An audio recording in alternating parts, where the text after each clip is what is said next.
Once upon a time, in a quiet little village, there lived an old woman. Everyone knew her not because she was rich or powerful, but because she was always kind, always wise, and always happy. No matter the weather, no matter the season, no matter what was going on, she carried a gentle smile and a calm presence that made people feel safe just by being around her. The villagers loved her deeply. Whenever someone had a problem, big or small, they would stop by her house to talk. She always listened. And even though she rarely gave direct answers, somehow, her words made things clearer.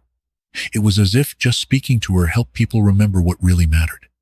One afternoon, a young man from the village came to visit her. He sat across from her, looking both curious and confused. "I don't get it," he finally said. "You're always smiling, always happy. Don't you ever feel sad? Don't you ever get tired or frustrated when things go wrong?" The old woman smiled, as she often did, and said gently, "Ah, my dear, of course I feel those things. Life is full of ups and downs. Some days are filled with joy, and others with sorrow. But I learned something very important a long time ago. Happiness isn't something that depends on what's happening around me. It comes from within." The young man furrowed his brow. "But how? How can you be happy when everything feels like it's falling apart?" The woman paused for a moment, then said, "Let me tell you a story. My story.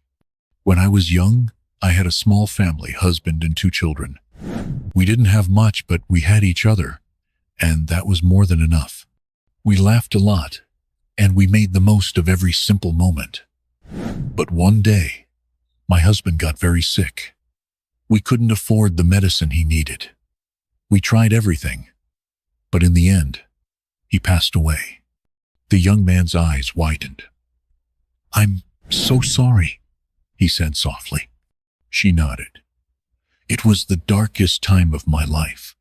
I cried every day. I felt empty, lost.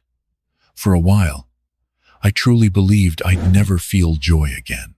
But then I looked at my children, at their eyes, their little hands, and I realized something.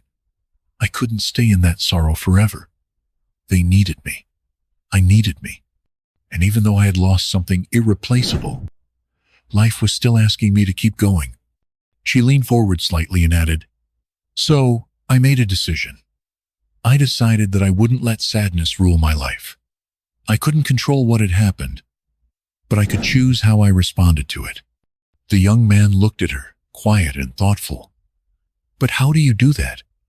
I mean, really, how do you choose happiness?" The old woman gave him a warm look. "Every morning, when I open my eyes, I remind myself, this is a new day. I may not know what it will bring, but I can find something good in it. It doesn't have to be big. Maybe it's the sound of birds singing. Maybe it's the warmth of the sun on my face. Maybe it's just a smile from a neighbor. I hold on to those small things like treasures.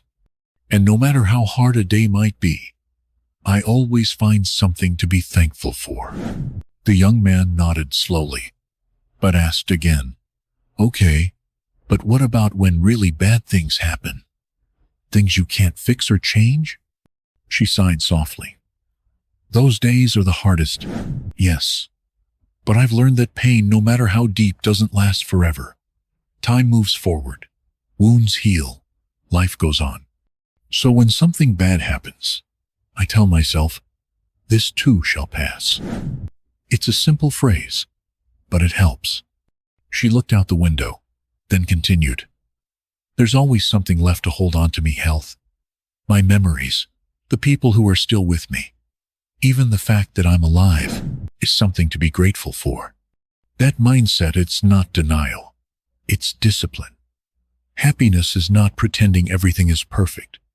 It's choosing to focus on the good, even when the bad feels overwhelming."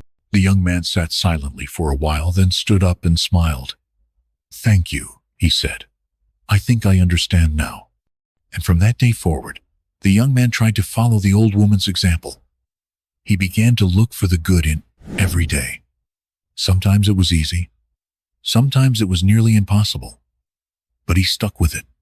And slowly, he noticed something strange. Even when things went wrong, he didn't feel quite as hopeless anymore. He found beauty in the small things. He smiled more, laughed more, worried less. Word of the old woman's wisdom began to spread across the village. People started to talk about her way of seeing the world. They stopped chasing perfect days and started noticing the small, beautiful ones. They began choosing gratitude over complaint, peace over panic. And little by little, something changed. The village itself began to feel lighter, happier, kinder, all because of one wise old woman who taught them a truth that so many forget.